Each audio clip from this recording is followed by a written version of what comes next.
Good. What's going on, my fellow wealth creators? Matty Ice here. I've got my good friend Michael Garcia from IC Life. Oh man, do we have a hell of a video for you guys today.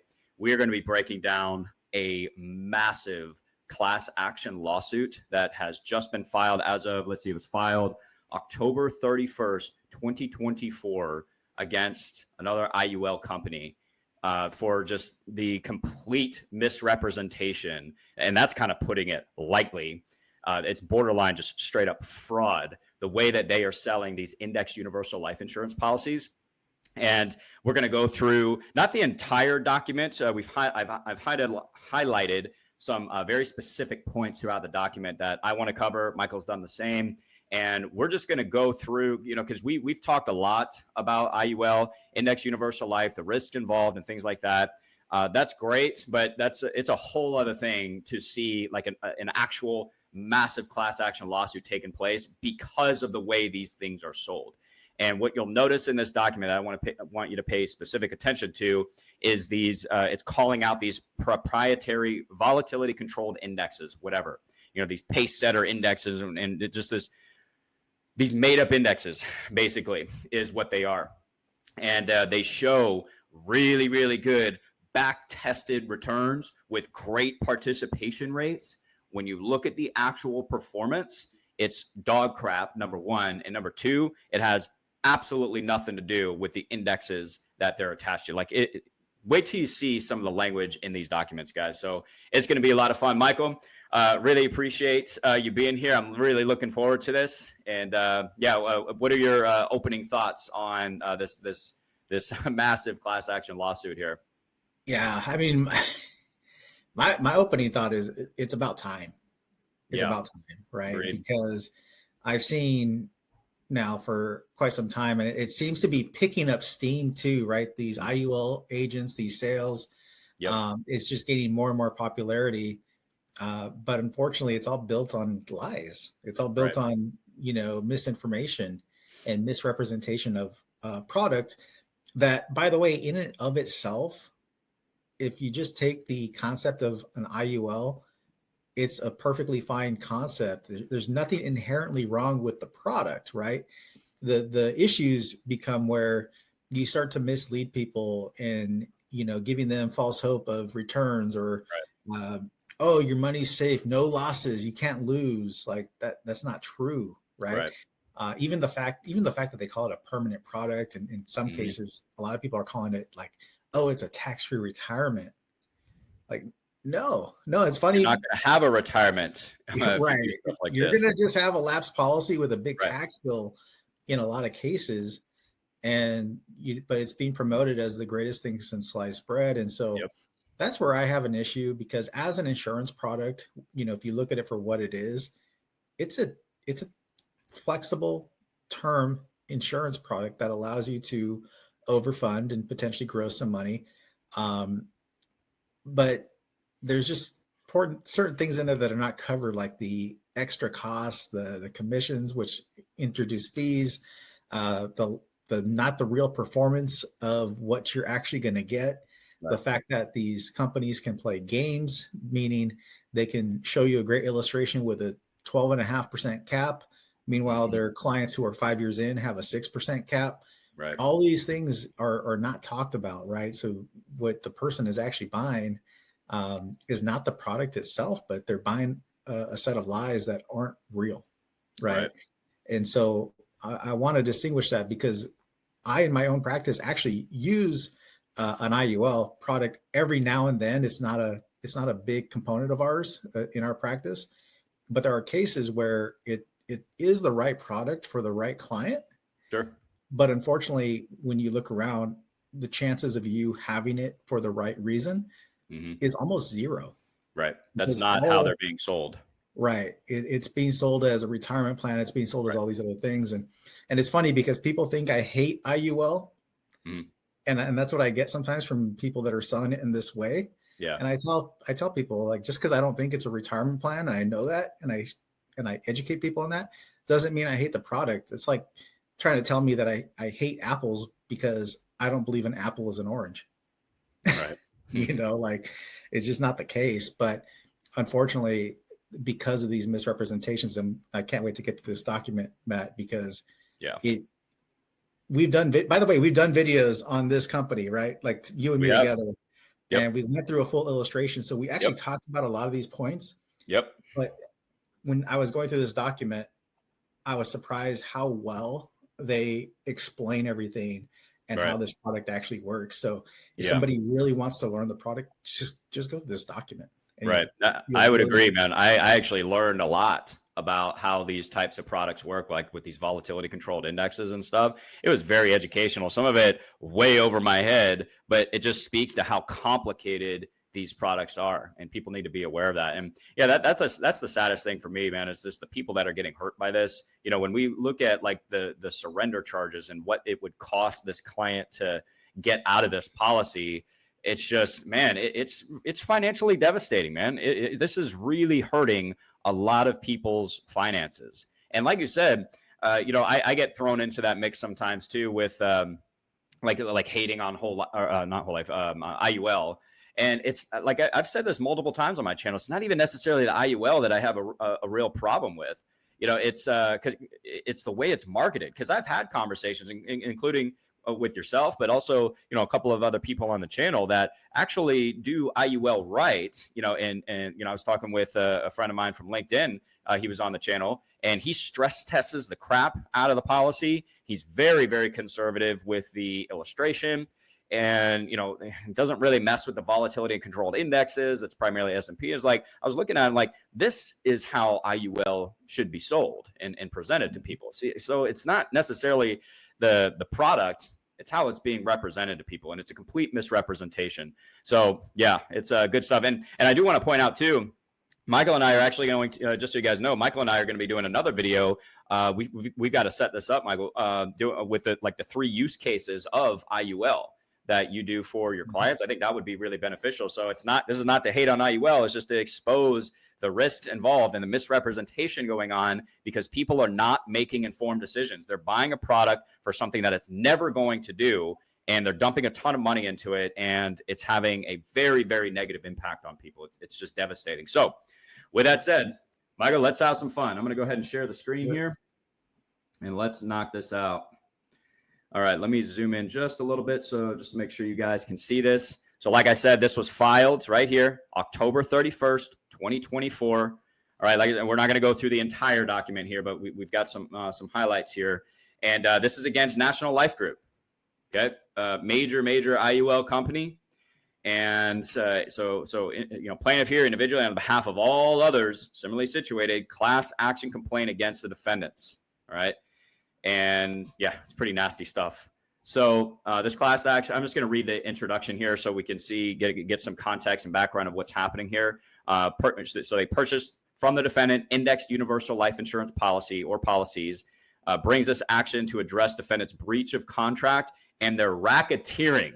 That's going to be a whole other topic that we're going to close with. If you are selling IUL, they're talking about racketeering here, like RICO charges. This is crazy.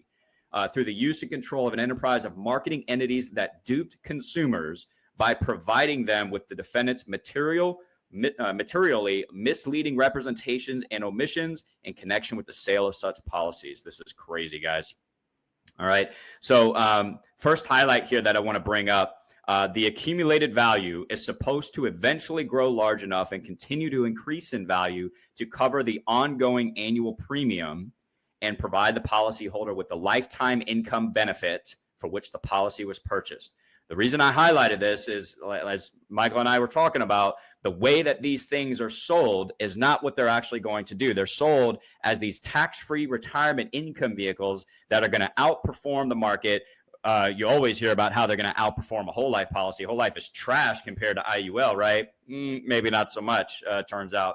And, I see so many agents talking about moving money from their 401ks into these IULs because you can get upside potential and downside protection and stuff. And that's what it's supposed to do. And I've even received illustrations from IUL agents trying to prove me wrong that look at all this tax-free retirement income you're going to get. And it's just egregious. And so I highlighted that because this is oftentimes how the policy is actually sold, and it's not going to do that. Michael, what are your thoughts on this part? Yeah. Well, problem with illustration is the only thing an illustration proves is ink sticks to paper, right? Yeah. Remember, and as you're going to see in this document, the illustrations are basically manufactured spreadsheets Yep. to look good, right? Right. And they're not really what you're getting. And so the problem is, like, I can write $1 million. Oh, I have $1 million and I'll write it down on paper and it sounds great. But is Yep. that what I'm actually buying? Right. Right. And I think another point here is I think a lot of people don't realize it says ongoing annual premium, right? Hmm. Because what a lot of agents do they'll cut the premium off at say 65 to show Yep. income. Like, Yep. oh, you don't have to pay anymore. It doesn't cost anything. But there is still an increasing cost through an annual renewable term within the policy. Correct. And so even though you're not paying premium, it is being paid through your cash value, right? Correct. And Yep. so your cash value has to be significant enough to keep up with those payments, right? Right. With those costs. And The other thing, it has to be um, if you are borrowing, for tax-free retirement, it also has to cover the cost of the money because you sure. are borrowing. And anytime you borrow money, guess what? It has to be paid back, and there is a cost to borrow it. And it's no different within an IUL. Make no mistake, there is interest charges, even though you're not necessarily seeing it. It is coming out of your cash. It will come out of your cash value at some point, right? Right. Yeah, if you're using those participating index loans for tax-free retirement income, which is often what is shown on the illustration because that's what makes it look the best, then yeah, there's a massive interest cost. And if you don't get any credit that year, where's that coming from? In addition to the cost of insurance that's been increasing every single year. And the reason this is so misleading with regards to the ongoing annual premium is people see that premium disappear and they assume they never have to make a premium payment again. There's no cost. My policy is always going to be there. And then they're 80, 85, 90 years old, whatever, maybe earlier than that. It depends on if you were using one of these crappy indexes or not. But they get a bill from the life insurance company saying, hey, you don't have enough cash value to cover this anymore. You need to dump $5, $10, $20,000 in the policy to keep it in force. Yeah. How are you going to handle that in retirement? That's just absolutely ridiculous. So yeah, the ongoing annual premium is very important to understand. And Matt, the thing is, we've seen this already with Universal Life. Sure. Yeah, Right? Universal Life has a horrible track record. We've seen this before, and all IUL is a universal life policy with a different crediting strategy. That's all it is. Right. It is a Exactly. UL, right? Yep. It's built on the same chassis, dude. Universal Life, annual renewable term. Mm-hmm. So this is where we get into the kind of the meat and potatoes of what this is about, at least from what I gather. And also, I want to make a disclaimer here really quick too, guys, that, we're just we're reporting this in real time, going through this in real time. We're not saying like we're going to be following it. Obviously, we don't know what the outcome is going to be. Once we do, we'll do a video on that. So we're not making any assumptions about what the results of this class action lawsuit is going to be. We're just going through the class action lawsuit itself because it is, like Michael said, it is very, very educational about how these things work. So this is where we start to get into it, where it's talking about the two proprietary synthetic index strategies. Okay, we have the U.S. Pacesetter Index and the Balanced Trend Index. Now, Michael, I actually want to hear from you on what these actually are, because you have more experience than I do with IUL. But typically, like if I were to explain this, just a broad overview, typically what you're going to see as far as an interest crediting strategy with the IUL is you're going to be able to link to the S&P 500, or they have these proprietary indexes that oftentimes show way better returns than the S&P 500. And it's a way, I guess, of giving more options to people, even though from what I understand, a lot of these indexes were created because of you had regulations, AG 49, AG 49A, number one. Number two, it helps control the cost of options as well, because it doesn't have nearly, they're proprietary, so they don't have nearly as much demand, right? So it lowers those costs. So there's a number of different reasons they created these, but we just give us your overview of what is a proprietary synthetic indexing strategy. What is that? Yeah. So they're basically derivatives, right? So I'll start with saying this. Anytime you are looking at a IUL or a fixed index annuity, um, I believe wholeheartedly you should be looking at the S&P 500 option, right? Agreed. For a number of reasons. It has very little cost involved to select the S&P 500, and also um, it has a historical record, right? It Been has around a long performed. time. Yeah, it has performed, right? So if you look at the historical data, it performs well, even though the reason a lot of agents don't like it though, or they kind of want to lean towards these proprietary indices, is what these insurance companies are doing is they're saying, well, these indices are not capped, right? Right. Meanwhile, there's very few S&P options that are not capped. If they are uncapped, they typically have spread charges that say, hey, the insurance company gets their cut first. And I mean, I don't know about you, Matt, but that just doesn't even sound attractive, Right. right? So you have to find a way to sell these. So like I said, the S&P is typically the way to go. Now, the issue with the S&P and why people like to lean towards these proprietary indices is I see S&P caps right now around 10, 11%, Mm-hmm. right? So that means if the S&P did 25%, your client's going to get the cap of 10%, right? So Right. that's why people want to say, oh, well, now we get uncapped options, right? But what they don't realize is these indices are not real indices. They're following underlying indices, right? And so there's no actual thing to invest in. What they're doing is they're buying futures contracts, they're buying call options, they're buying different uh, contracts to basically follow certain indices, right? But the real issue is the fact that they are what's called a volatility controlled indice. And Mm-hmm. like you kind of touched on, the reason is, think about it, Matt. You have all these insurance companies, and they all need to buy S&P 500 options. Right. So what does that do to the cost of the options? It's going to drive those option Drive them costs up. up, right? Right. So in order to control the costs, they need to create other strategies. And so that's what they're doing here. The problem with that, Matt, is they're volatility controlled indices, meaning typically you have like a 5% lever. And it's going to talk about this in here, but it limits you from actually capturing the upside. Right. And it just doesn't make sense because you're trying to control volatility, yet you're dealing with futures contracts, you're dealing with options. And in order to make money in these contracts, you actually need volatility, Right. right? If you were to just take, um, let's just take call options for Tesla and call options for Coca-Cola. Matt, which one do you think would cost more? Would cost more. Yeah, It's going to be Tesla. It's more volatile. exactly, right? And they cost more because the reward is greater. Mm-hmm. And but the reason the reward's greater is because of that volatility, Right. right? So you're it's almost like a catch 22. You're trying to control the volatility when it's actually the volatility you need, and that's why you see these things not performing. I Right. know it's going to get into a lot of detail, but if I can It just is. share, these volatility indices perform between 2 and 4% historically on average. Yep. And what you're seeing in these historical data is not real data. It's Right. all these Not. And I back actually, tested. I just found a chart of the U.S. Pacesetter Index directly from, how do you pronounce it? Societe Generale, whatever. It's going to talk about that in the document.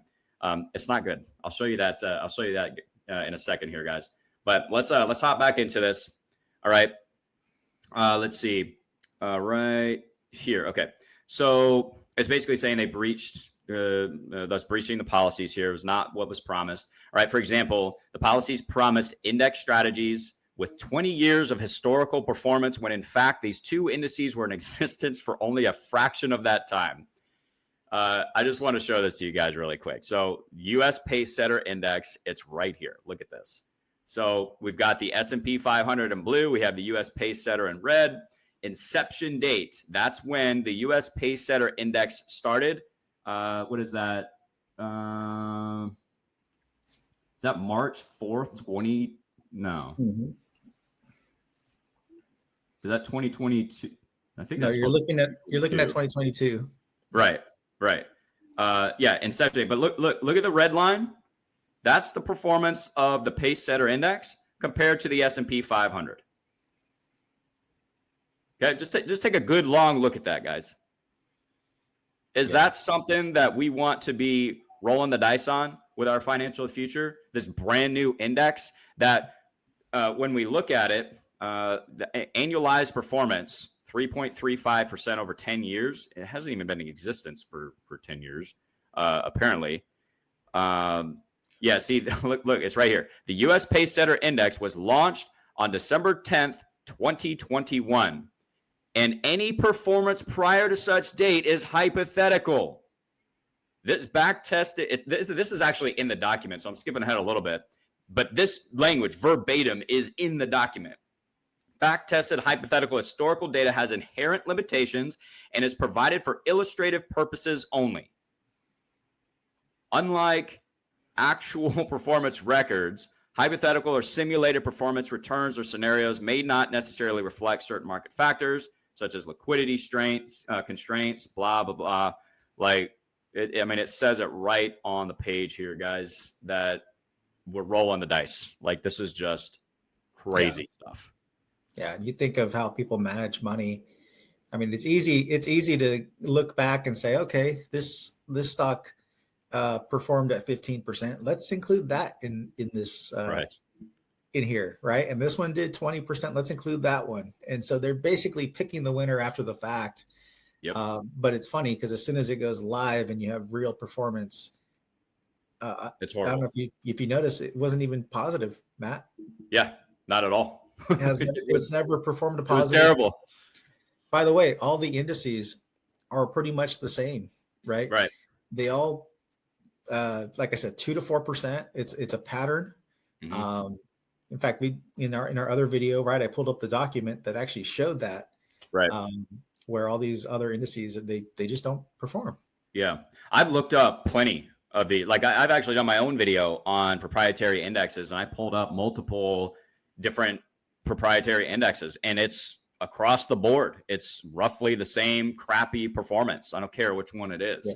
And look at this. It even says right here, less than a 1 in 1,000 chance. All right. So moreover, rather than a 20-year historical trend, the manufactured misleading performance was based on a highly speculative backcast model, such as these indices had less than a 1 in 1,000% or 1,000 chance of performing consistent with the misleading historical performance. That's just crazy, guys. It's and they're calling it a straight up fraudulent sales trick in the class action lawsuit. This is crazy. Well, Matt, I think we've been saying it for a little while now. I think we pretty much call it the same thing. We did. And as you dive into this more, it's very clear that it is. It is absolutely at least borderline fraud. Moreover, due to onerous surrender charges, this is what I was talking about earlier, plaintiff and the class members are practically locked in and would lose tens of thousands or more in premium payments if they discontinued their policies. This is where people get really screwed because they find out after the fact, after they're already locked into the policy because of the losses that they would have to take. Afterwards, they finally learn how these things work. Not to mention they see their policy not performing. So they start to question it. They start to learn more about it. It's like, well, this is not what I was promised. But in order to get out of it, you have to basically sacrifice all the premium that you put in. And Michael, correct me if I'm wrong, you're actually working with somebody right now. You and I had a discussion about this a couple of weeks ago that is basically taking a pretty big hit on their policy and just kind of chalking it up as a lesson learned, unfortunately, a very expensive lesson. But you're working with somebody right now that's experiencing this exact situation right now. Am I right? Yeah, actually, we just got her set up properly. But yeah, it in this document, it's giving one example, but it's a class action, right? There's actually hundreds of people involved. In fact, from what I've heard, I don't quote me on this, but from what I've heard from people a little bit closer to the situation is well over 600 people already involved in the class action, right? And so it's that's crazy. It's not a little thing, and it's not just going to be limited to National Life Group. This is something that is going to be a domino effect, because Right. all these IUL companies are using the same practices, right? Yep. So once one goes down, it's Yeah. just a matter of time before the next and the And next, what right? this So what this does is it starts to create that legal precedence and everything, and you're going to see more and more and more of these to eventually where it gets so big, it becomes such a huge problem that it's going to catch the attention of regulators, and you're going to see a complete overhaul of this all over again. Now, I'm sure yeah, IUL companies will come up with some other trick to get around it, but I see this eventually leading towards major regulatory action as well, because yeah. I mean we're talking Well, about a significant amount of money here. I'll tell you what my hope is. My hope is it just makes it impossible to sell this thing as a retirement vehicle, Right. where you're not going to see all this misleading information anymore, right? Right. Because people are Agreed. getting hurt. Agreed. But I know the document mentions the one client, $49,000 surrender charge. Right. So these surrender charges, what they're doing is, remember, IUL is a flexible term. So if you're utilizing the product right, your commissions, the agent commissions shouldn't be much more than a term policy commission. Mm-hmm. But what we're seeing is these commissions are 5 to 20 times more in many cases than a term policy. So if you're paying that much more money to the agent to push these products, well, where do your insurance company isn't just giving this money for free, Sure. right? So what are they doing? They're putting extra charges within the policy, and in order to ensure that they get those charges back, they Right. stick a surrender charge on it that says, hey, we need you to have this for 10 years or even up to 15 years on some of these surrender charges. And Yep. so if you try to back out, then you got to pay that surrender charge. So actually, one of my clients, unfortunately, just had to eat a $56,000 surrender charge. By the way, if you're working with an agent and you're looking at this and they're talking about the surrender charge, or you need to ask what it is, these surrender charges are things that can be removed. A Right. lot of the charges in the policy can be significantly lowered, right? If you need a review, reach out, right? Because Sure. these things should not even be in your policy. Right. But unfortunately, I've seen time and time again, people, they had to eat the charges. Yeah. It's They had really to eat sad. it. So this part, just going through jurisdiction and venue, we don't really need to mention that. I highlighted this just again, referencing like this is the company that is being sued right now, National Life Group, major IUL company. All right. We don't really have much here. Again, this is just like jurisdiction stuff. Let's see. Policy. All right. So they got policy number there, whatever. Let's see. Premiums paid are reduced by a percent of premium expense charge, which is 6%. Therefore, the net premium paid is 94% of any premium payment. I just wanted to highlight this to show that, like, one of the things that I hear about with IUL versus whole life is that IUL is far more transparent. We don't need to get into that particular argument, like, because like with whole life on the illustration, what you see is what you get, aside from dividends are not guaranteed, even though they've always been paid, whatever. But it's net of all the costs and fees. The thing about this is, like, even if it's transparent, which I don't even think a lot of people know about this expense charge, but even if it is transparent, that is a massive fee, guys. Like 6%, 94, only 94% of your premium payment. Like that's the net premium payment before the 6% charge. Like, I don't know if you guys are aware of that, but that's why I wanted to highlight it, because these things can be extremely expensive. The policy also has a monthly deduction, which includes the monthly cost of insurance that goes up every single year because you get older. It's annual renewable term. You have the monthly expense charge, monthly policy fee, the monthly accumulated value charge, and the monthly cost of any riders as well. I don't think people are aware of all the costs and fees associated with the policy that can end up having a significantly negative impact on the long-term performance of the policy, to where it's not even close to what was illustrated, right? Any thoughts on this, Michael? Yeah, I mean, there's a lot of charges in there. The reality is, when most people get their illustrations, the expense page is actually an optional page for, you have to actually, if you're the agent, you actually have to go in there and click, hey, I want the expense charge included with the illustration, right? Wow. which I always do, because if I'm going to use it, I'm going to show them like, hey, we did this right. These are the expenses. This is exactly what it Sure. costs. Right. And I think that's the honorable thing to do, is like, let someone know what you're selling them, what it actually costs. Right. Pretty sure But that's like you're legally required to do it. I thought, anyways.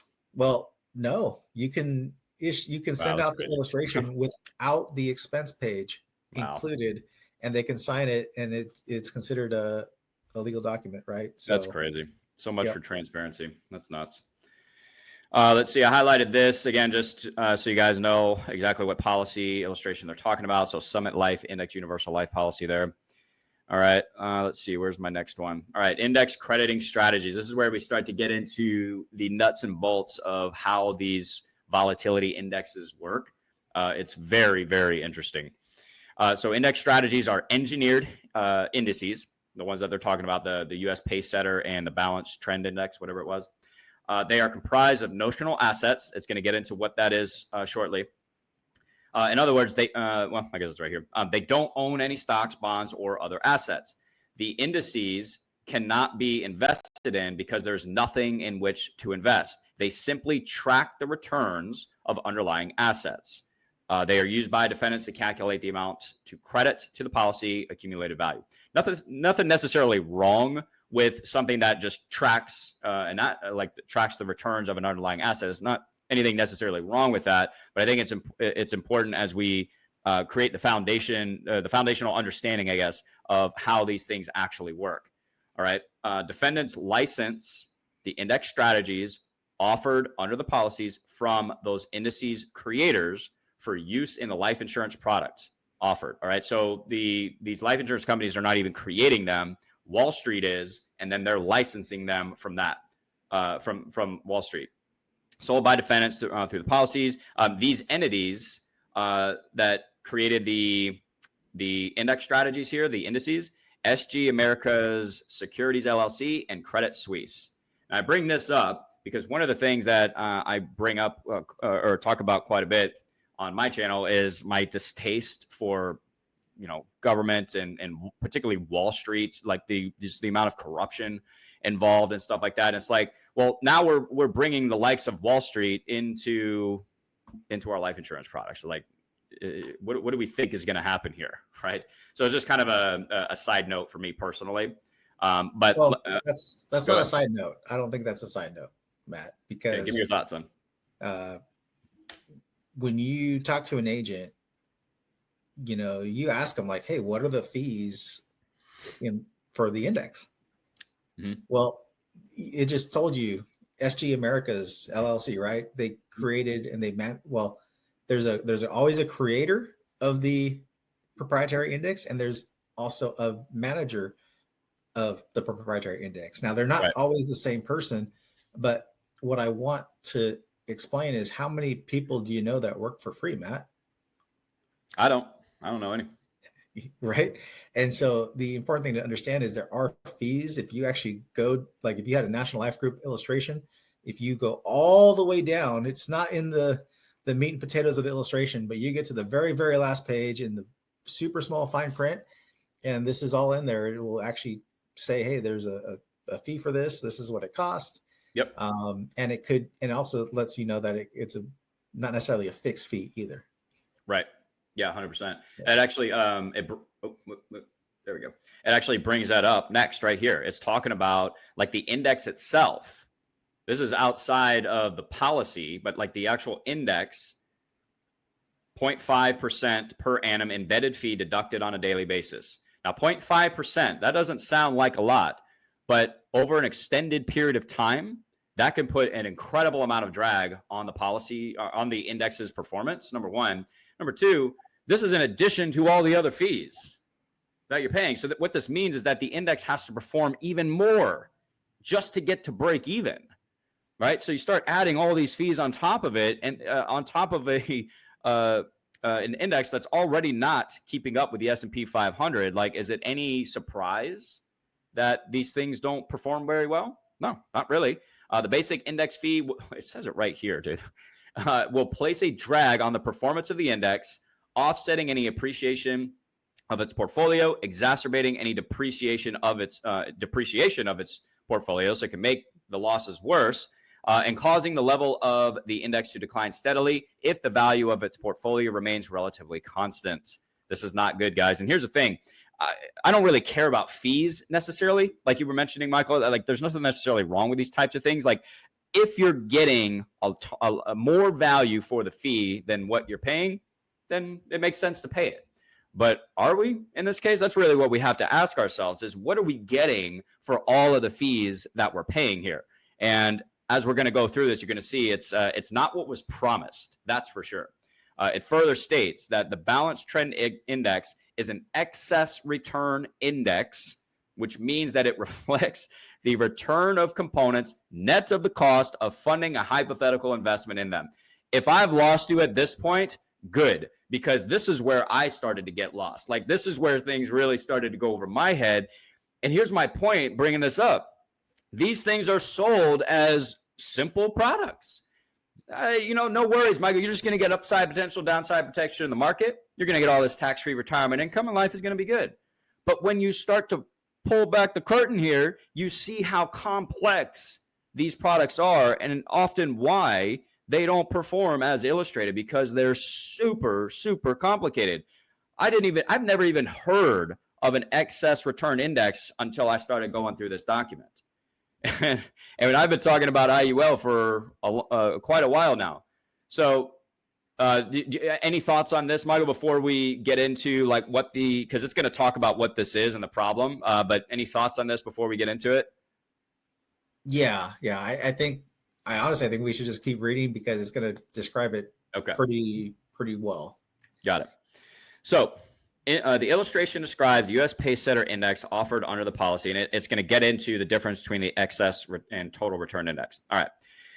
In calculating the performance of the index, SG deducts the maintenance fee of that 0.5% per annum, like we just talked about, on the level of the index, and fixed transaction and replication costs, each calculated on a daily basis. Okay. The transaction and replication costs cover, among other things, rebalancing and replication cost.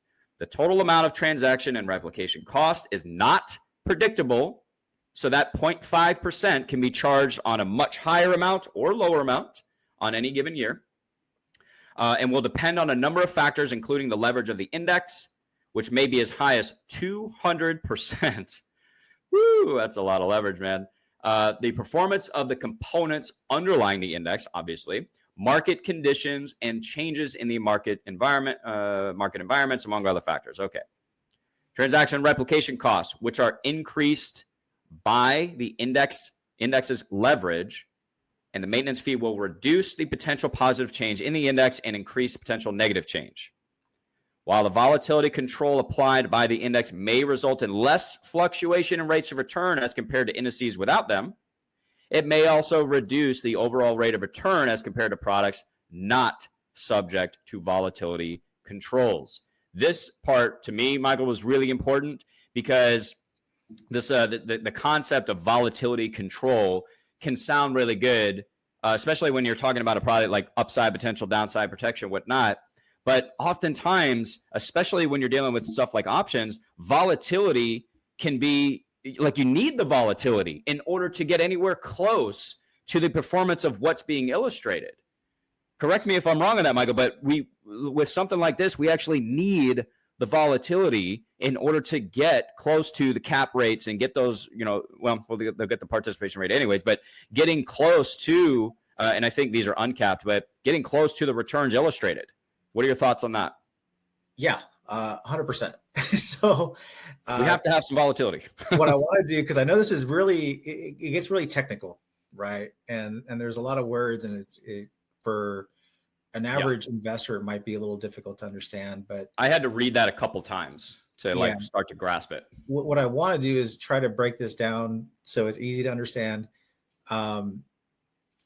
What you're doing is you're buying a contract, right? So I know they're going to talk about features. There's call options involved, right? There's different ways that contracts that they utilize, but I'm going to use an example of a call option, right? So if you bought a call option, what it is, it's a contract that says, hey, I can buy this stock at this price.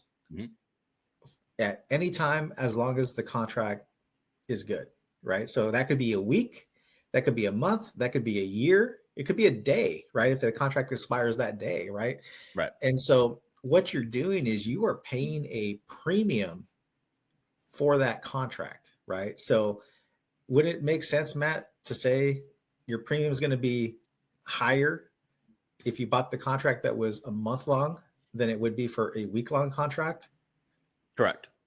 Right. And the same thing, it would be higher for a week than it would be for a day, right? If the contract expired that day, it'd be much cheaper. And so when it talks about you need the volatility or the performance will decline even if the assets stay relatively constant, the reason for that is because if you bought the contract that says, "Hey, I can buy this stock at $200," Mm-hmm. well, you paid a premium. And so if we're going to sell that contract back or we're going to exercise, we need the stock to go up over $200, right? We need some growth. We need some volatility Right. to cash out on top. The problem is the first day, if it's a 5-day contract or a week contract, the first day it has a certain premium, but guess what? The second day, that contract's worth less because Right. it's covering less, right? So each Right. day that you hold on to that contract's depreciating, Correct. right? Even And if then, even if like you said, the underlying asset is staying constant, it's not changing. right. So, and even if it's growing, I don't know if you've ever traded options, Matt. So I have.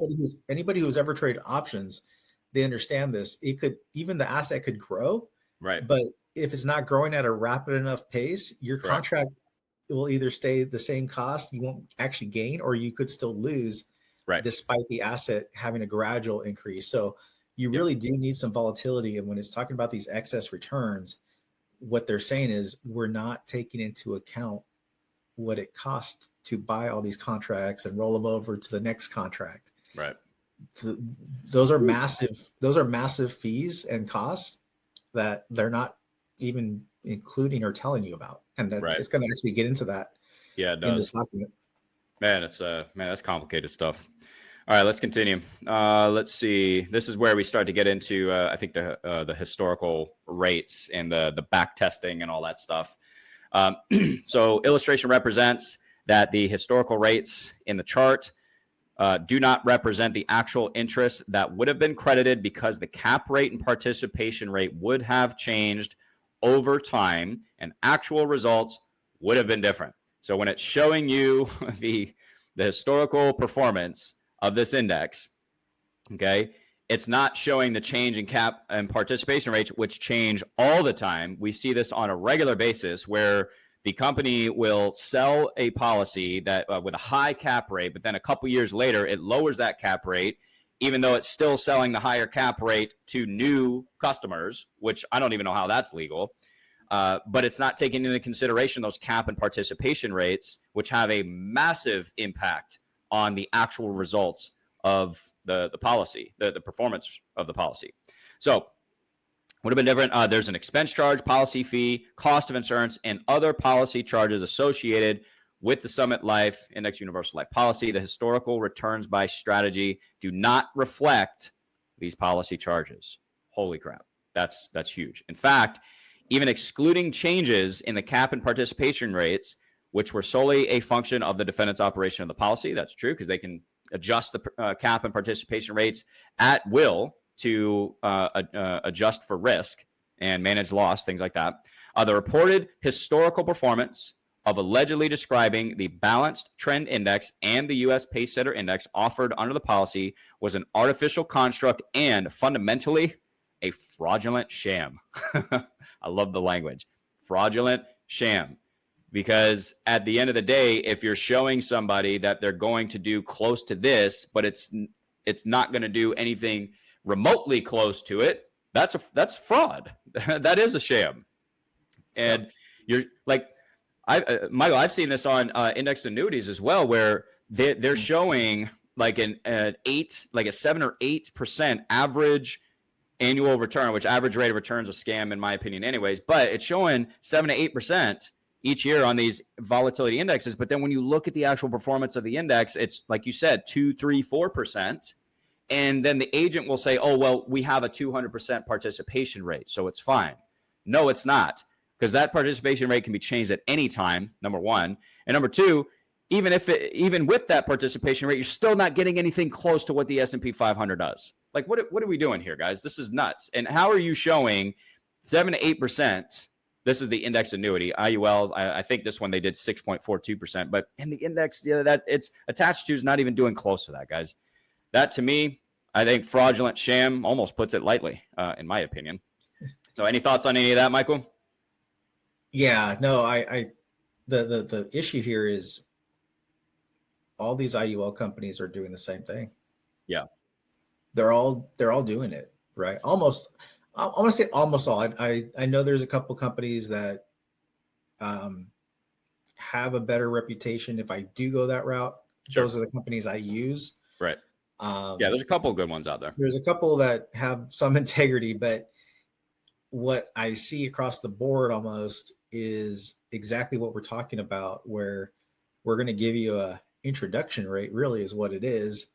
And our whole illustration is going to assume that that introduction rate is good for the whole period, right? But what they don't tell you is, yeah, we're going to, I just reviewed a nationwide policy, Matt. And I know you've seen, and our buddy Chris has done videos on this too. But I reviewed a nationwide policy, and the introduction rate is an 11% cap, right, on the S&P. Well, can you take a guess what my client's cap rate is? 6 or 7? 7.6. 7.6, man. And what does that do to the long-term performance of the policy? Crushes it. Absolutely crushes it. Well, it literally makes it impossible. I want to say that again. It would literally make it impossible for the policy to perform not just slightly worse, like not even close. It won't even perform close to what the original illustration said. And here's why. It's not just a reduction of 3.4% on the good years, but it's a reduction on all the money, because when you think about how these policies work, all the money is made on the back end when you're getting closer to retirement. So when think of a client, Matt, they're putting $10,000 a year into the policy. Well, we just talked about you're going to pay anywhere from 6 to 14%. I think the highest fee I've seen is 16%. So let's say 10% of that's gone right out the window, right? That's a lot. So you got $9,000 left. Yeah. So let's say that $9,000, you grow that, and it gets the 11.5 or the 11% cap. Right. Well, how much is that? It's not a lot. It's $990. Like when you think about what that really means, it doesn't mean anything. Right. So that it's not going to move the needle. It's not enough money. Right. Now, down the road, because remember, the client hasn't put their premiums in yet. They're doing it year after year or month after month with monthly premiums or annual premiums. So let's say now they funded the policy for 20 years, and now there's $200,000 in the policy. Right. Well, an 11% cap, if you hit that, would mean $22,000 going into the policy. And that's what these illustrations are based off of, this cap. But when you have a 7.6% cap, all of a sudden the most that can go in there is about 15,000. Significantly huge difference. And the problem is it's not even just that 1 year. That's going to compound against you every single year, because you lost all the money you should have made with the 11% cap. What could that have earned you next year had you hit the 11% cap again with all that money? But you didn't, because you got your 7.76% or whatever. Like, that compounds against you over the long run, which is going to wreck the policy, dude. It's not even close. Yeah. That's frustrating, man. And so you're putting, you ever heard the idea, like, trust a snake to be a snake? Yep. So they're already deceiving you about the policy up front. So do you trust them not to pull the levers, which they contractually have you sign off, that say, hey, we can change the loan rates, we can change the cap rates, we can change the participation, we can change the fees, Yep. We could change everything inside this policy after you sign it. Right. Right. So if they're already Yep. deceiving you up front, do you think they're going to take care of you on the back end? And that's why, if you look at even the underwriting process, Matt, when you get a whole life policy, not to like compare, but when you get a whole life policy, the insurance company makes guarantees to you. Yep. So typically you're going through underwriting, you're going through medical exam, blood, urine, like you're going the whole 9 yards. And I've seen some of these IUL companies, they just get the application within 24 hours, you're approved. Right. Well, of course you can do that when you make no guarantees. You're taking all the Sure. risk and you're putting it right back on the client. Right. So if you screw up and you take on extra risk, it doesn't matter. You just charge the client. Sure. Yeah, there's a reason for that. Which, by the way, if you're a client and you have a policy, your growth is dependent on the general fund, on the well-being of that company. Would you want to partner with a company that was doing that and taking on unnecessary risk? Or Sure. would you want your company to go through the proper underwriting channels and go the whole 9 yards and make sure that anybody they are allowing in, they did their homework? Sure. Yeah, we talked about that, I think, on another video when we were talking about Ethos, I think it was, and their like instant approval IUL. Like, okay, that sounds good, but is it? Because what that means is you're paying an extra cost for the extra risk that the life insurance company is taking by not doing their due diligence on people they accept into their as far as policies go. So while it takes a little bit longer, you want to go through significant underwriting, because that means that the life insurance company isn't taking anywhere near as much risk. They're taking a much more educated and calculated risk, which is going to have an impact on expenses and costs in general, like, because they know what their risk is. Like, so that kind of stuff just, that's more of a benefit for the agent. We talked about that, for getting the agent paid a lot faster than it is a benefit for the client. So, but anyways, returning to our document here. So we're talking about the balance trend index return. According to the chart, policy crediting rate based on a 200% participation rate, 0% floor, and no cap. When you read that on an illustration, that sounds really good. And this is where it's like just so misleading. It means that the policy credits interest in an amount that is double the represented historical performance, quote unquote, that it would have done if it was in existence when we were looking at this historical performance, but it wasn't, without accounting for any losses in the balance trend index. All right. So because losses are not included in the crediting rate and not deducted from returns, the represented return is more than double the represented historical return of the underlying index. It even gives examples here. For example, the chart represents that the 5-year average return for the balance trend index is only 0.6%, whereas the 5-year average crediting rate for the policy is 6.67%. Please explain that to me. It goes on with higher average returns here. Chart represents that the 10-year average return for the balance trend index is only 3.5%, whereas the 10-year average crediting rate for the policy would be 9.75% because of historical performance. 15-year average, same thing, only 4%. Like you said, Michael, these things do typically between 2 and 4% on average, whereas the 15-year average crediting rate for the policy was 9.93%. This is nuts, man. Yeah. And look at the numbers, right? 0.60, 3.5, and 4%.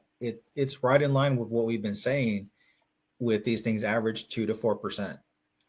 And the sad thing is they keep adding new ones because eventually you get some history, right? And the real history doesn't look so good. Man, right? So then they just come out with a new index and advertise that one. And so, but yeah, when you start doing the math, 200%, well, that's not 200%. This is just crazy. This one talks about the U.S. pace setter. It's pretty much the same thing. It's abysmal, just absolutely terrible. I like to go check ahead. those numbers real quick just to compare, because I know we already went over it, but Actually, I would say this is probably more egregious. Look at this: 5-year average 2.5%, but the 5-year average crediting rate was 12.53%. And what's funny, 3.5, 3.5 for the 10-year average. Average crediting rate shown on the policy 11.12.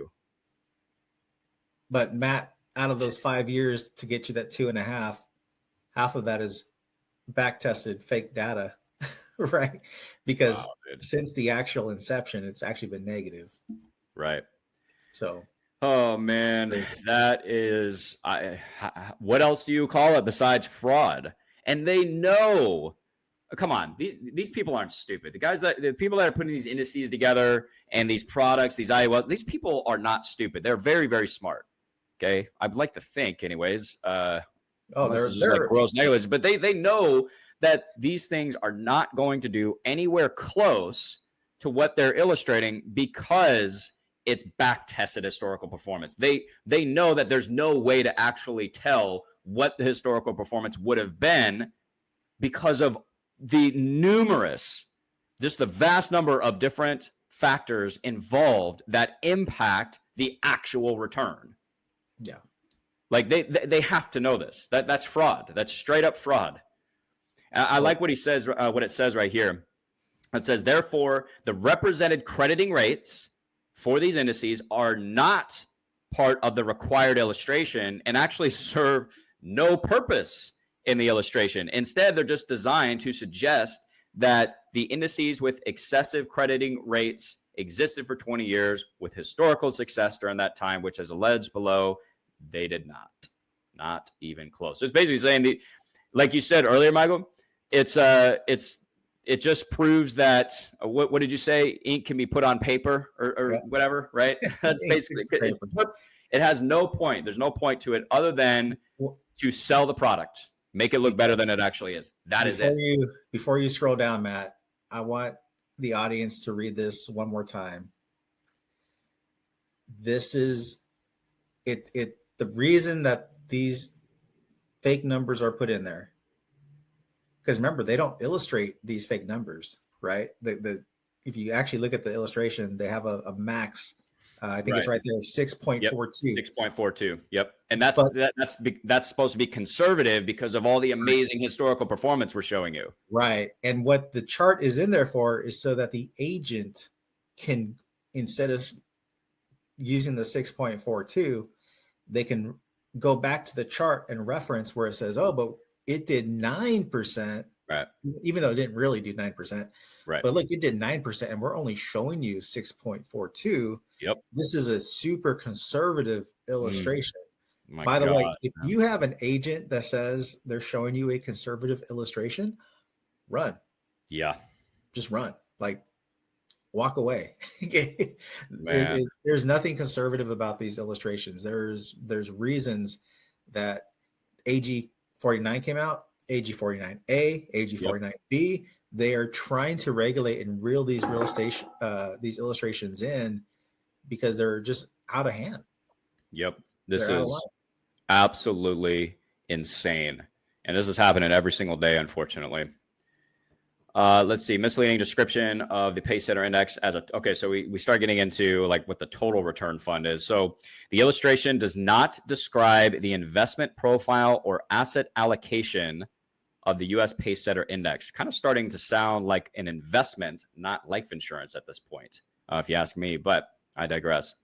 But in a marketing guide that the defendants, the company, National Life Group, prepared with the intent of having the sales channel persons, agents, brokerage firms, etc., provide the guide to consumers, defendants represented that the returns from the index are a mix of the returns from U.S. equities, U.S. government debt, and commodities within the agricultural, metals, and energy sectors, net of index expenses as alleged above. Holy crap, that was a lot for such a simple product.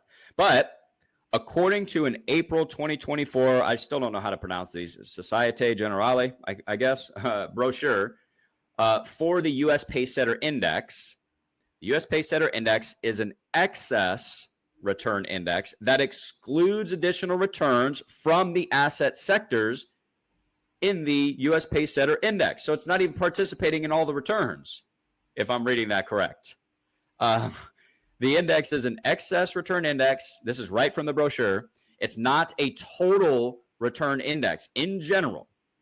This is where you would have to read this a couple of times in order to grasp it. At least I did. Maybe I'm just not that smart. But in general, returns from investing in futures contracts are derived from three sources: changes in the price of such futures contracts, known as the price return; profit or loss realized when rolling from a futures contract with one expiry date to another futures contract with a different, generally later expiry date, known as the roll return; and three, interest earned on the cash or other collateral deposited in connection with the purchases of a future contract, known as the collateral return.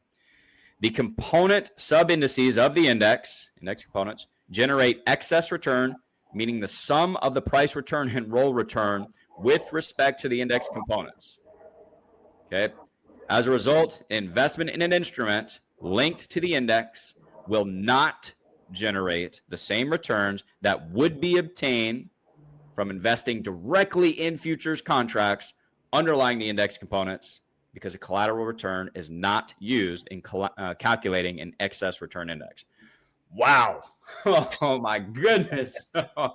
Holy smoke. Actually, I'm going to keep it up because we might need to go through a couple of other things there. But the first thing I want to say about this, and I want you to tear this apart, Michael. But the first thing that I want to say is and readdress here is how complicated this stuff is, guys. Again, I'm a big proponent of doing things that we know, like, and understand. You don't have to be like a complete expert in everything, but the complicated nature of this and just how many different factors are involved. And to me, it's just, do we really want to be involved with something like this? And now we're learning that we're not even participating in all the returns of the index that we're linked to. So what does that do to the performance of our policy? And the other thing that I learned here was the futures contracts. So I was always understood the interest crediting strategy of an IUL has to do with call options. Now, if you're linking to the S&P 500, I believe that still holds true. They're buying call options, right, on the S&P 500. Okay, I could wrap my head around that. But now what we're talking about here are futures contracts that are being utilized in these indexes. And in a minute, it's going to talk about how they then purchase options to manage their risk. So we've got futures contracts, we've got options, we're not even getting the total return of the index that we're linked to. What on earth are we doing here, guys? This sounds like a very complicated investment product than it is a simple life insurance product that's just going to get me upside potential, downside protection in the market. Holy smokes, man. So, Michael, what you got for me on this, dude? I know I need some clarity on this stuff. This stuff is crazy. I mean, this is all super complex stuff, right? And that's why they have really, really smart people that are creating these things. But again, that doesn't come cheap. It doesn't come cheap, right? But again, I try to keep things as simple as possible. And what you need to understand is that there are costs. It'll actually go into that cost. So you don't have to take my word. I don't want to speculate what those costs are, but per the document, per the legal research that was done, those costs are in excess of 5%, right? And these are, this is never disclosed to the client ever, right? And so when you talk about your life insurance, do you want to speculate on your life insurance, right? We use whole life for a reason. It's very simple. Hey, we know, like I said, we're getting a 6% dividend right now, right? It's pretty plain and simple. Right. And when you go to an IUL, you say, okay, well, forget the 6% dividend. We want to put our money in that same general fund, create that same 6%, but instead of getting credited our 6%, we want to then take that 6%, spend it over here to speculate. Right. And by the way, they don't tell you this, but you need 5% just to Break even. just to break even in the fund you're going in. Right. So now what you've really done is you've given up 6%, and now you have to add an additional 5%. Right. You're going to actually need an 11% return here, right, for this to even make sense. And so, and as you see, like these things don't perform, and you're making an 11% return. right. Yet IUL agents think this is the greatest thing since sliced bread. I can And they assure think you that 200% participation rate saves them because of the lower return, and it doesn't. And by the way, Matt, it's not that they can't hit every now and then. Sure. Right? Because you get a 10% return one year, you get lucky. Yeah, of course. You multiply that by 200%, it's a 20% return. Right. Then because of one return, you have, well, I got this 20% return this one year. Right. And some of these, I've seen volatility indexes do that in my research on these things. I've seen them have like 15% years. But are you going to roll the dice with your financial future, put a ton of money into these things based off of 1 year's performance? Because this is a long-term product that we're talking about. This is a long-term strategy. We're thinking long-term here. So why on earth would we base our decision on 1 good year or 2 good years here and there that the product had? That just does not seem like a responsible thing to do. Well, the other thing I want to get into, because we'll get into the cost. It's going to actually break down the cost in the document here. Yeah, I think it's coming up here. Yep, here it is. But what I want to say is, you're talking about total return, right? So even the S&P, let's back away from these proprietary engineered indexes for a second here, because the S&P is a viable option for these products, right? Mm-hmm. And it actually does perform. But what I would say is this: if so many agents are going to tell you like, oh, well, you're invested in the S&P, that is not the case, right? And the reason this is important is because when you talk about total return, well, Matt, what's included in total return? Dividends. Dividends. Yep. Dividends, right? But it's not based off dividends because it's based off price, right? So you're not capturing those dividends. And for these kind of indices right here, that actually becomes even more important, right? Because what sector did it mention that pays high dividends? It mentioned energy. Mm-hmm. Well, if you've ever invested in energy stocks, Matt, those dividends are typically between 3 and 6% of that total return. Right. So that's not being included. You're not participating in that. Right. You're not participating in that. Plus they're less volatile because they're typically not growth stocks, right? They're just paying strong dividends. And will they grow over time? Yeah, of course. Sure. But it's very slow growth. And so you're not, if you were trading options or buying futures contracts or whatever you want to do that are derivative that don't include dividends, you wouldn't use an energy company to make money. That would be horrible. You would use you have low volatility, plus you don't get the dividends. Right. And that's what they're doing. Oh man, that's crazy. And that's why, like you mentioned, the dividends on the S&P 500. That's why I think too. I mean, it's not as linking to the S&P 500. I said earlier, if you're going to do an IUL, I think that's probably what you should do. But even using the historical returns of the S&P 500 are a bit misleading as well when it comes to IUL because of what you just talked about. You're not participating in dividends. You have the added cost of call options. You have the cost, the options budget. And so it ends up being that the S&P 500 has a lot less to do with the actual performance of your IUL than what is illustrated and represented. Well, not to mention you're not getting the total return of the index. Well, not to mention the insurance company decides how much of that return you get, and you contractually sign to that. Remember, they can drop that cap rate. I've seen as low as 1%, Matt. Whew. Why do you? What's even the point? Right, man. Yeah, and I'm not saying the companies do that, Matt, but it's in there in case they need to. Sure. Yeah, it's something to be aware of.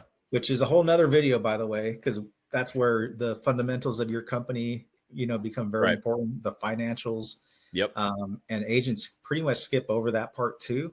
Right. I see there's a company out there. I'm not going to get into it today, but they have more liabilities than assets, and agents are pushing this company like it's the greatest thing since sliced bread too. That's so dangerous, man. So yeah, dangerous. and to hand over it. Think of it like this, Matt. You have a friend that is wealthy. You need them to hold your money, right? You trust them, and you have another friend that is broke, and you need them to hold your money. Like, which friend are you gonna hand your Right. money over to? It's not the broke one. No. not the broke one that you worry that they're gonna need it, and they're gonna. Well, I used it, Right. Oh, I can't give it back to you. I can't pay you back yet. Yeah. And it's crazy to me that you would put your client's money with an insurance company that's in the same financial position. Not a very good idea. And now we're speculating with this crazy, highly volatile, underperforming product. Like it's just nuts to me. So, all right, we're going to get into some of the costs here. We're talking about having to earn 5% just to break even. So, funds to collateralize futures contract purchases are typically deposited in an account that invests in short-term fixed income instruments like 3-month treasuries. When the plaintiff bought the policy, the 3-month treasury rate was approximately 5.5%. Accordingly, the U.S. Pacesetter Index had to earn over 5% just to break even before the deduction of the expenses alleged above. That's crazy. Here's part of why. By excluding the collateral return, the index excludes from its returns a material component of the returns generated from a futures contract investment strategy. That's huge. The returns generated by the investment of the funds that must be deposited as collateral for the purchase of futures contracts. The exclusion of the collateral return is effectively a massive undisclosed fee. Read that again. The exclusion of the collateral return is effectively a massive undisclosed fee. I mean, we could stop it right here. And it's like, what case can you bring to me, no pun intended, on why this type of IUL would be good for somebody? Like, are you kidding me? This is nuts. Why you would ever recommend a client put their money into something like this? As a result, the index returns were not calculated or credited in accordance with the terms of the policy. Defendants misleadingly stated that the index returns are from a mix of the returns from the equities, government debt, commodities, while failing to disclose that the index returns were limited to the excess above the collateral return. Oh, man. That's just, I don't know what else to say. That is nuts. And they know this. And they don't disclose it. They just want to throw a 220% participation rate at you and say it's going to be fine. Yeah. Matt, I'm so glad this came out. And I hope, like I said, I hope the domino effect happens. Me too, man. I hope they hammer down these companies and put a stop to this, because I don't know about you, Matt. I love this industry. Me too. I want to be in it for a long time. Right. Yeah. And if we don't get a grip on this now, imagine 5, 50, or 10, 15, 20 years from now, all these people put all this money into it. Yeah. They're all disappointed. You got a lot of lapsed policies. You got a lot of people who thought they were saving for retirement and have nothing. Right. How much, I want you to just imagine how much bigger of a black eye that would be versus we catch this now. Sure. Right. And to the people that think I hate IUL, no, I just love this industry, dude. It's such a powerful industry, man. It can do so many awesome things for people, but it's absolutely lost its way 100%. Yeah. There's no question about it. And people are getting hurt, and it's unfortunately they're gonna turn. So they're going to have this massive black eye because of it. They're going to turn their good eye away from the actual amazing benefits that can be had from this industry because they had such a bad experience. So they've lost on this crappy IUL product, and now they've lost out on all the amazing benefits they could have had with a custom designed whole life policy. Or maybe it is an IUL the way you set it up, Michael, right? They miss out on that as well. What's the lost opportunity cost of that? It's just disgusting, dude. Just gnarly. Yeah, no, it's insane. Yeah. So this is just talking about how the index, the index didn't actually exist. They were showing it includes returns for 20 years. It's stating that it's not actually based on historical performance for the simple reason, it is very simple, it did not exist prior to December 10, 2021. Consequently, at most, less than 2 years of returns could have been based on historical information. Yeah, so they're just straight up lying about the historical performance of these things because they didn't actually exist. It was launched December 10, 2021. This is right. What did I do? It's right from their brochure. All right. Back tested hypothetical. We actually read this earlier, so I'm not going to go through that in the interest of time. There's a couple of other things that I wanted to go through here. It's basically saying the same thing here as the other index. I think the balance trend. So because these things they're both having the same problems here. I did want to point this out. For example, the following bulletin issue. So the recognized potential of backcasted returns to mislead directly from the Iowa Insurance Commissioner to insurance companies issuing annuities in Iowa, because there's a problem with this with indexed annuities as well with these proprietary indexes. It highlights this. Similarly, some marketing materials depict charts of recently developed proprietary indices which did not exist during the illustrated time frame, but are backcasted and hypothetically demonstrate how they would have outperformed traditional indices. So not only are they lying about the performance, they're also trying to tell you it's going to outperform the S&P 500 and other indexes, which is not true. Using these hypothetical performance charts is misleading if they directly or indirectly through subsequent representations by the producers are used to project future performance and contribute to inflated consumer expectations. What do you think actually happened? That's 100% success rate right there. Inflated consumer expectations. Like you're selling them on the dream that these indices are going to do better than traditional indexes, S&P 500 or whatever. They get excited, they buy it. Of course, they're inflated. You have inflated consumer expectations. Like that's how you sold it. That's how this thing is being sold. It's ridiculous. Let's see. According to an article entitled "Engineered Indices and Fixed Index Annuities," that's what that is. They've come to play an increasingly pivotal role in how indexed UL products are illustrated and sold. Fundamental problem with this hypothetical look-back methodology is that it can be easily gamed because the data is already known. That's why it's able to look so good on the charts when they're back testing it and saying, hey, this is what it would have done had you been in this particular index or proprietary index.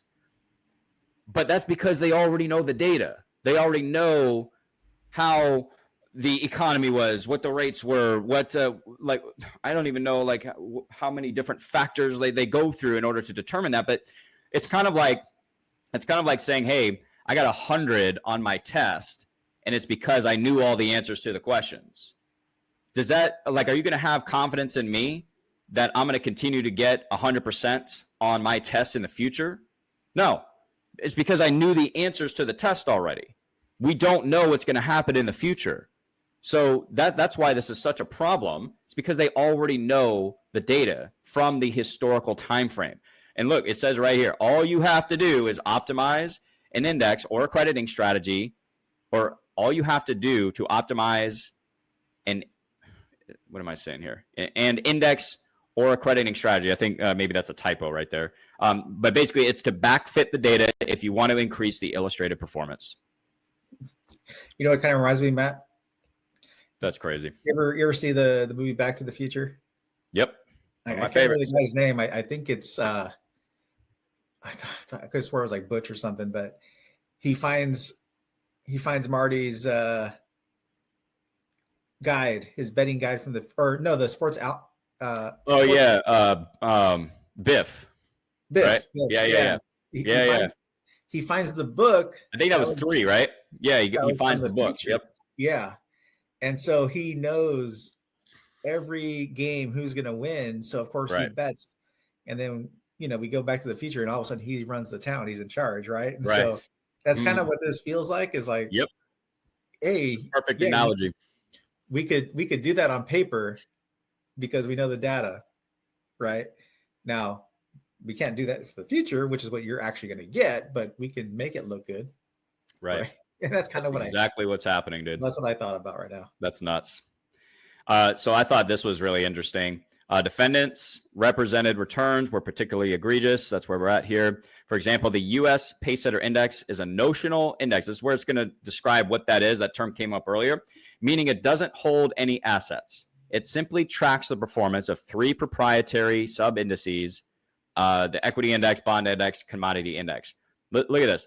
The sub-indices likewise do not own any assets. Instead, they track the performance of underlying assets as well. I thought this was important to point out too, because the index that you're linking to doesn't own any assets. And then the index that is following the other sub-indices doesn't own any assets either.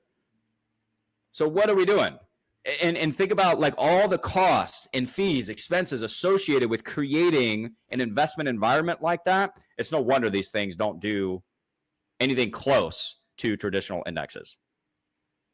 Yeah. And what the historical performance they think it would be. It's just ridiculous. Yeah, and so, I think I don't know if we passed it, Matt. Maybe we didn't highlight it, or it's coming up. But there's a certain point in here where it talks about, because I know agents will say, well, that part is not guaranteed anyway. Like it's a non-guaranteed growth, right? It's speculative. Mm-hmm.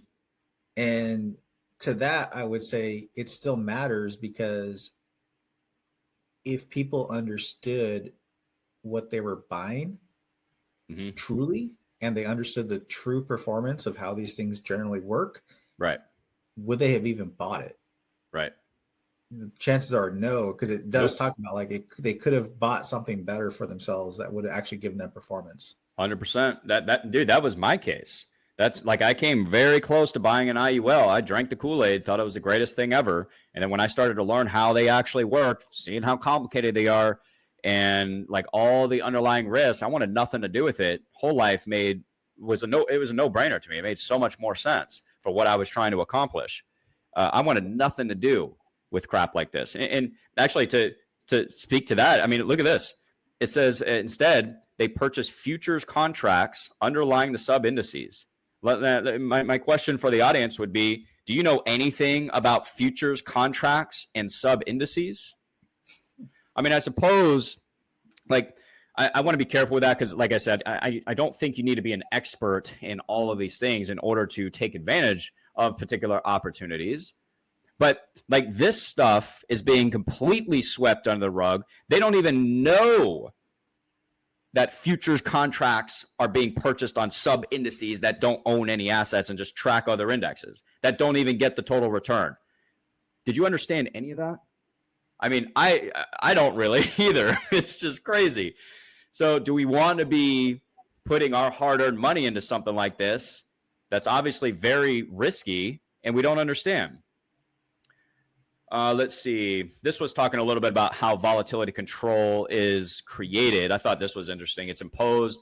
Volatility control is imposed daily through infusions or withdrawals of cash. All right, so this comes down to, I think, like the algorithm that they have for this. If the market is moving up rapidly or down by more than 5%, cash is infused, earns the nominal positive return. The impact of cash infusion is to dilute and water down the positive or negative returns for the portfolio. I mean, we kind of already touched on this, the importance of having volatility when you're implementing a strategy like this, and now you're killing the volatility. Yep. I don't get it. Like, why would you do that? That doesn't make any sense. I think we beat that horse pretty hard already. We did. Yeah, it says right here, does not take advantage of all the significant market increases, thereby making high returns harder to obtain. That's a perfect summary right there. Very simple summary. So it's talking about the returns have been consistently down. I thought this was funny. If the index asset rotation algorithm was an average performing investor and neither outperformed nor underperformed the market, one would expect that the index would have selected the best, worst, and middle performing portfolio 1/3 of the time each over time, right? Instead, the US Pacesetter Index selected the worst performing portfolio 41% of the time. In other words, the Pacesetter Index underperformed returns that could have been achieved by throwing darts at a dartboard. Oh, I love it. Just putting a little bit of humor in a really crappy situation. I appreciate it. But guys, think about that. This proprietary index that's supposed to be so good when it comes time to rebalance a portfolio, it would have picked the worst performing portfolio 41% of the time. I really don't want anything to do with that, dude. That's pretty crappy. That's why it has a lifetime of negative performance. Yep. No surprise there. I was just talking about the same thing here that, actual returns were consistently down. Backtest model represents that hypothetical returns were consistently up. Here's a simple chart demonstrating this. So this was the simulated and historical performance of the pace. This is the US Pacesetter Index right here, simulated. This is what it's actually done in red. Okay, just let that sink in, guys. This is what you're being sold. Look how much better this is going to do than the S&P 500. This is what it actually did. Scam, fraud. What else do you call it, dude? That's just unbelievable. We already talked about that. 41% of the time, less than 1,000. They'd have to buy more than twice as many futures contracts than if they were crediting returns based on the performance of the Pacesetter Index alone. Those contracts have costs. They have a cost. The expense associated with these additional contracts would be a further reduction in the returns. This is where it was talking about buying options to hedge the bet, essentially. Moreover, a 0% floor rate is essentially insurance against any loss. To provide that insurance, they must buy options to hedge against the prospect that the value of the futures contracts do not fall in value. Oh my God, man. So you're buying futures contracts to get exposure to this index, whatever. Then you have to buy call options to hedge against any potential lost value in there so you can get your 0% floor rate. It's like, there's so many costs and fees, expenses associated with the strategy. It's no wonder it doesn't do anything and that it sucks. It completely underperforms. Let's see. Yeah. Okay. So this is funny. So according to an article in Insurance News Net magazine, since its inception, the U.S. Pacesetter Index is down 13.69%, whereas over the same period, the S&P 500 is up 1.23%, guys. That's just insane. Why on earth would we do this when the S&P 500 clearly outperforms this garbage? And there was, let's see, I do want to go through this, but they provided the dates. I'll add just to give some context on that.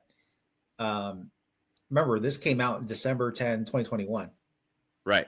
If you go back and look at the S&P, we had a down year in 2022. So when that article was written, it was not the best time for the S&P either. Right. But if you look at since then, I think the S&P just has skyrocketed. Right? Yes.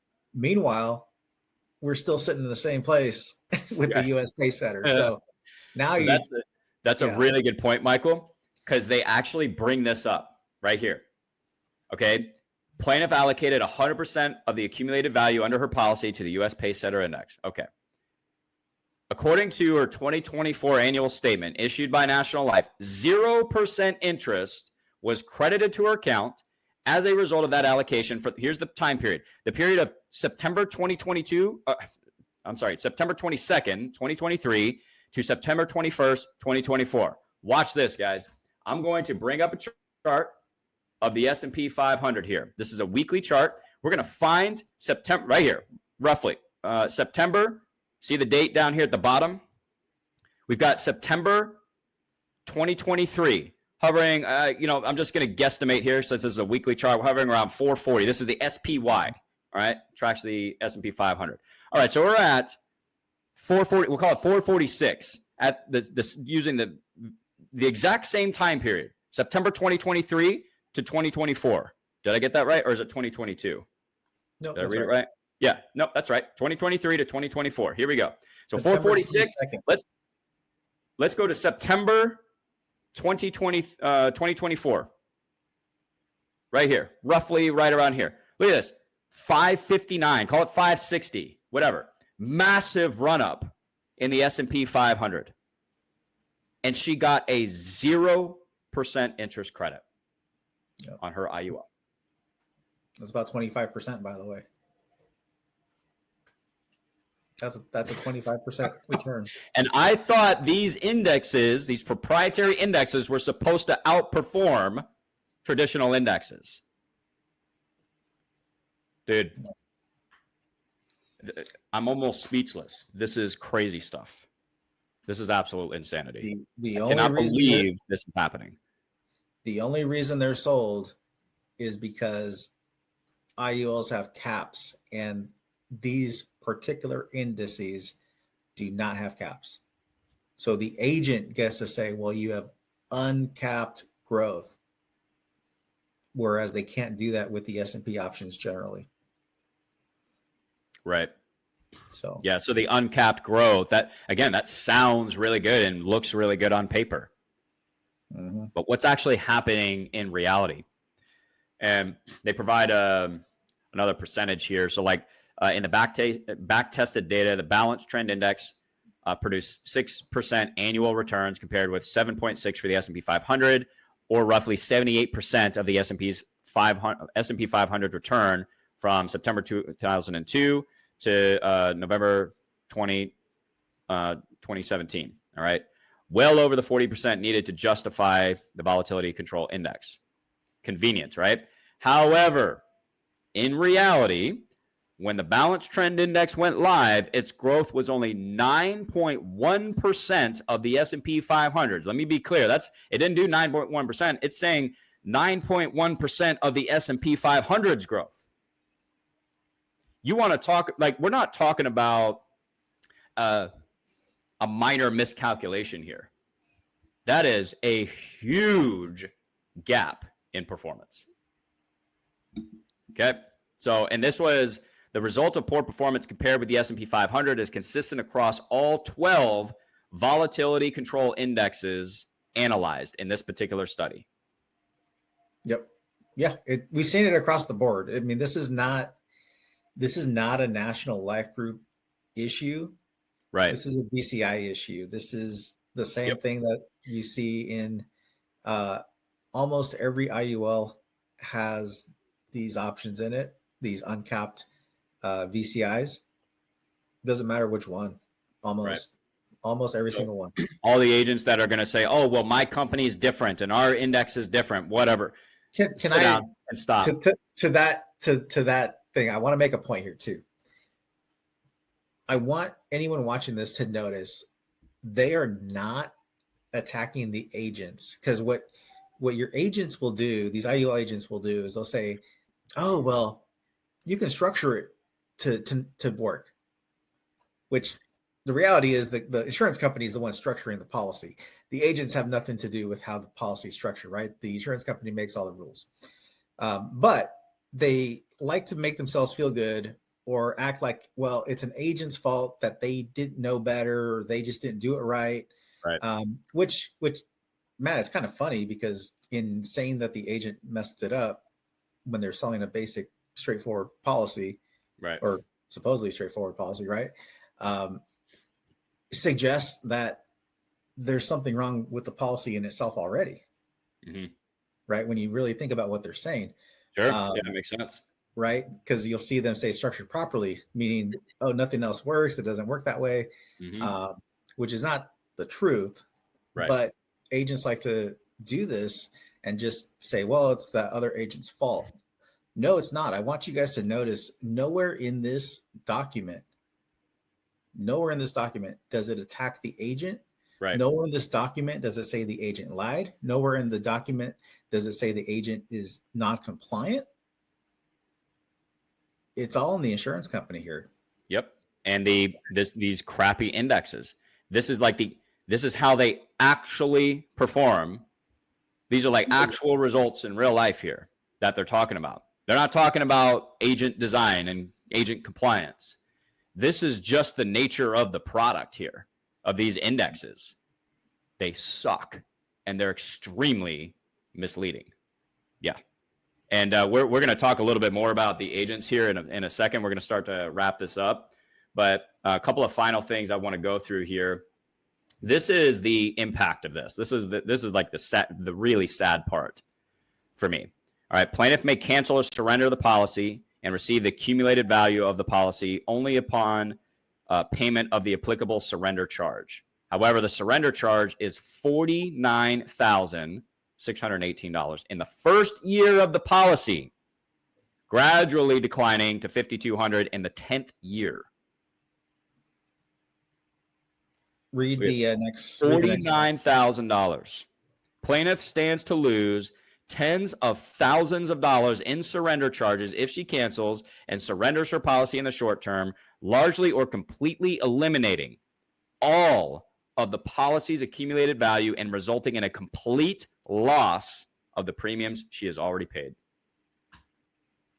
Yeah. And people think you can't lose in these policies. And like I said, I just recently had a client lose $56,000. And you say, well, they should have just kept the policy. No, there's too many charges in the policy. Right. And the other thing is you do have sometimes where these agents are commission hungry.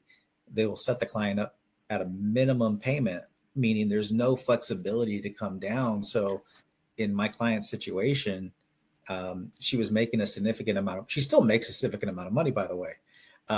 She's definitely not a broke client, but she was making more because the market that she's in was doing better a couple of years ago than it is today. Right. So, she was putting a few $1,000s every month into this policy, and she did not have the flexibility to come down, even though it's a UL policy, right? Which is supposed to be all about flexibility, because she was set at a minimum payment. So now that her income isn't quite the same and she wanted to come down, she's like, I can't really afford that much. Right. Well, the only way out, she was essentially, like it says, locked in. The only way out was to take the surrender charge. And that surrender charge was $56,000, Matt. Yeah. So the agent trapped her into that policy. Yep. 100%. That's sad. That's sad. So we're getting to the final parts that Michael and I wanted to talk about here. This is crazy, right? This is nuts. Federal RICO allegations. Holy crap, dude. This stuff's getting pretty serious. It's talking about an entire enterprise here. I have a couple of things highlighted. Defendants and the sales channel persons, including the IMOs, BGAs, or the brokerage firms, independent agents as well, associated, in fact, as an enterprise within the meaning of 18 U.S.C. to market and sell the fraudulent policies, okay? The enterprise is an ongoing and continuing organization of entities associated for the common or shared purpose of selling the fraudulent policies. Each member of the enterprise has a clearly defined role in the fraudulent affairs of the enterprise, dude. Wow. So what I want to say about this, and there was one other thing I think that we highlighted that you wanted to talk about here, Michael. Yeah, right here. We'll get into this in a quick second, but I just got to say this. I would not want to be an agent selling this crap right now. I mean, you're talking about federal RICO allegations. Oh my God, dude. This is crazy, crazy stuff. That's the extent of the misleading nature and misrepresentation of these products, that it's getting to the point where they're talking about federal RICO allegations. What does that eventually lead to? Again, we're not forecasting anything here. This is an ongoing lawsuit, but what if the judge comes down on the side of the plaintiff here and agrees with the federal RICO allegations? What does that do to the company? What does that do? What does that mean for the agents selling this as well? Michael, give me your thoughts, dude. This is crazy stuff. Well, again, I want to point out, this did not say anything about the agents being non-compliant. It did not say anything about the agents lying themselves beyond the illustration or, hyping it up. None of that is involved here, right? So the agent could have been 100% compliant, yet they're still involved. And what you're going to see is We're going to read it in a second, but it says they aided and abetted in helping Aided and the abetted. insurance company Right. complete this scheme, right? And so, yeah, you'll see that on I think right there where you're about to read it, but it just goes to show that you're putting yourself at risk, Matt, if you're selling these policies. Right. Put it this way, because I do offer IUL, right? Now, is it a good fit for most clients? No, absolutely not. Um, Especially because it's not what it's advertised, right? It's for different purposes when I sell it. So, Right. um, but even myself, I'm so worried about the misinformation out there that my clients will hear something on TikTok, will hear something or see something on Facebook, and they'll think it's a retirement plan. They'll think this or that Yep. because it's everywhere.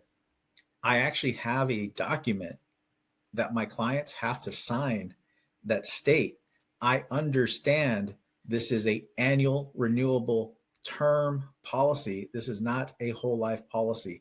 I Right. understand this is not an investment. I understand I can lose money.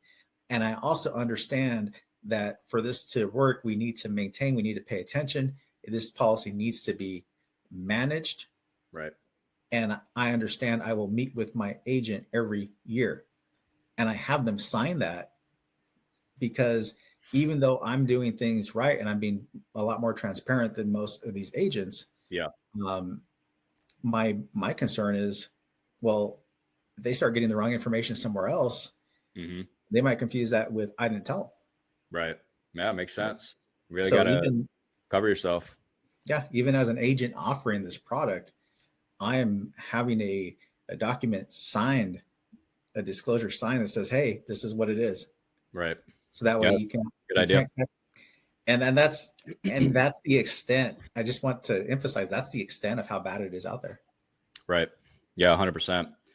And yeah, this is crazy stuff, dude. So for the purpose of executing and or attempting to execute the above described knowing scheme to defraud or obtain money by means of false pretenses, representations, or promises, defendants also in violation of 18 USC transmitted and received by wire matter and things which include but are not limited to the marketing brochures, the policies, disclosure forms, performance illustrations, applications, contracts, training manuals, videotapes, correspondence, lead list, premium, commission payments, reports, data, summaries, et cetera, relating to the marketing and sale of policies.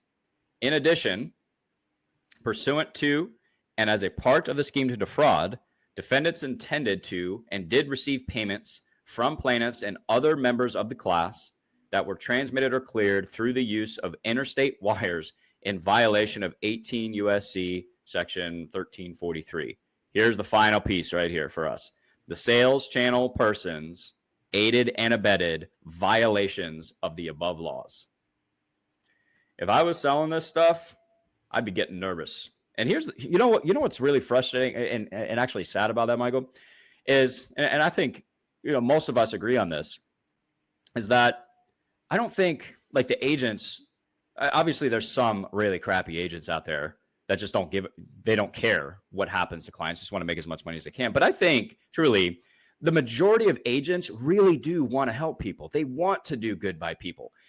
Selling this stuff, they do believe they're actually doing something good. They believe the marketing materials and the training that these companies are giving them. Like, why would they lie to me about this stuff, right? So I'm just presenting what the company's given me, my upline has given me, whatever. They truly believe that they are doing good and right by clients, but they've been massively misinformed, unfortunately. And it makes me sad that agents that really do want to do right by people could potentially get wrapped up in something like this. And, hopefully nothing happens. It leads to like individual agents who are, truly, honestly trying to work with integrity and do the right thing by people. But it's like, you got this massive class action lawsuit that bringing up RICO allegations and stuff. Like, we don't know where this is going to go. And if you're selling this stuff to people, oh man, I'd be pretty nervous to be honest. Again, we're not making projections here. There's no legal advice or anything like that. But you got to start asking yourself, if this is what's happening in the real world right now, like with this massive class action lawsuit, it's time to start asking, it's time to start looking at yourself in the mirror. Like, okay, what am I actually doing here? I need to open my mind a little bit more. I need to dive into this a little bit more and see if this is actually what I was taught it is, because this would not be happening. Everything we just went through would not be happening if that was the case. And do I really want to be involved with stuff like this? So that's what I would wrap up with. It makes me sad that people come into this. I mean, it's a great industry, really, truly wanting to help people, also making good money for themselves. I got no problem with that. But then finding out that you're selling like really, really misleading stuff to people that is hurting people, that just breaks my heart a little bit, man. So that's what I would finish up with. Any final thoughts on your end, Michael? Yeah, I mean, I think the same thing. I think most people get into the industry to help people. I've definitely come across people that they 100% know what they're doing and they don't care. Right. And they're good at what they do. They're manipulative. They know how to speak to people and gain their trust. And it's sad. Yep. But that's, I would say, a minority of the people selling the product. It's not the majority. And so the majority of the people selling the product are people that just don't know better. Right. They don't realize what's truly going on within the product. Again, they're following the sales material. They're following what their mentor or upline or, brokerage told them. Right. And they don't know what questions to ask because, again, these things are not, I mean, the company put the so-called performance in the illustration on purpose, despite the fact that it doesn't really need to be there. Right. It was completely useless. And so other than to sell it. In a sense, they're almost victims too, right? Right. Yeah, you can make the argument for that. But at the same time, it's their responsibility to, hey, I need to be open to the information that's coming out. And I've talked to agents and we've been ringing this bell, Matt, for a little while. And we've been trying to inform people. We've been trying to share this. And I always love when I see agents like, yeah, tell me more about it. I need to know because obviously I don't want to sell this to my client. Right. And I love those conversations because I know this person genuinely cares about their client and they're like, hey, if I need to change, I'll change. Right. But then you come across another set of agents that are just so closed off. Yep. That they'll just say, oh, you're just hate the product or you're trying to sell whole life. You're fear mongering. It's like, no, we actually care, right? Yeah. We actually care about the people that are being hurt. We actually care about you. We're trying to tell you so you don't go sell this and you have people that, trust you and look up to you. And down the road, they're going to be disappointed in you and be like, well, why'd you sell me this, dude? Right. This isn't what you told me it was. And to care for somebody or to not care for somebody would be to just let them be and let them, who cares? Right. It'll come back to haunt them later. Who cares? Yeah. But and you don't know how that's going to come back to haunt you as well. Is it going to be are you going to be part of a massive class action lawsuit? I mean, if that's what you wanted, if you're okay with that, taking that risk to make money, well, more power to you, I guess. But this stuff is really starting to catch up to people and these companies particularly. And quite frankly, I'm very glad to see it. I think it absolutely needs to happen. And we'll see where it goes. So I guess so what I would wrap up with, guys, if you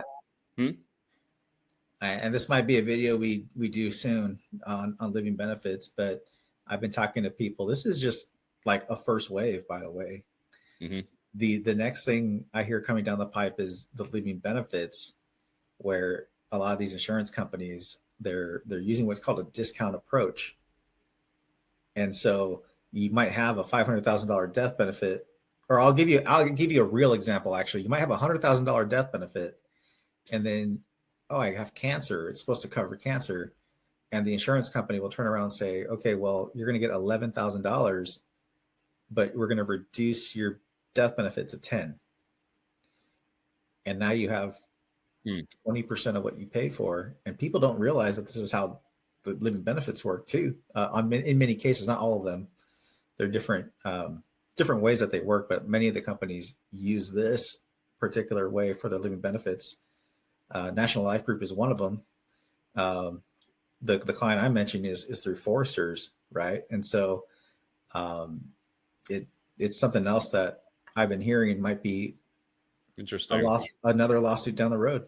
Oh man, yeah, I'm gonna have to look that up. That will definitely be another interesting video. Yep. So what I would say is if you're watching this and you own an IUL and you'd like to get a review, make sure that you have what you thought you purchased. I'm going to have links down below. Please take advantage of it to get a review and do your research on this stuff. And if you're an agent watching this, like I said, take a good hard look in the mirror and ask yourself, is this really what you want to be selling to people? If this is actually how it works, like this is not opinion from Michael and I here. This is a real class action lawsuit with hundreds of people that have been hurt by this stuff. Is that something you really want to be involved with? I know I wouldn't. But the good news is that you don't have to be, and there is still really good stuff that you can do in this industry, like what we're doing over at Life 180. And, you know, I think a lot of the time when people get in the industry, that's actually what they ended up wanting to do. It's just this IUL stuff is spread like wildfire, and it's primarily what's, you know, being marketed to both consumers and agents, right? So if you're an agent and you want to have a conversation about this, I would love to speak to you. Michael would love to speak to you, and you know, let's talk about a path moving forward, because that's what's really going to fix this in the long run. Is more of us coming together, recognizing that this IUL stuff, it's not what we thought. It's hurting a lot more people than it's helping. What do I actually need to be doing in order to help people? Okay, well, let's explore that. And I think that's a good path moving forward. So I'll wrap up with that. Michael, it's always a pleasure, man. I really, really appreciate your time. I know this was a longer one, but we were both really excited to do this when it came out. I think it's really important, too, that we spread the word as much as we possibly can about this stuff for both consumers and agents. So I really appreciate your time, and I'm looking forward to the next one, man. Yeah, appreciate it, Matt. Always a pleasure. Yes, sir. All right, guys. Hope this was helpful. I will link down to Michael's channel and contact information down below. Make sure you check everything out, and we'll talk to you in the next one. To your success. Matty Ice and Michael Garcia are out. That's our outro. All right, guys. We'll talk soon.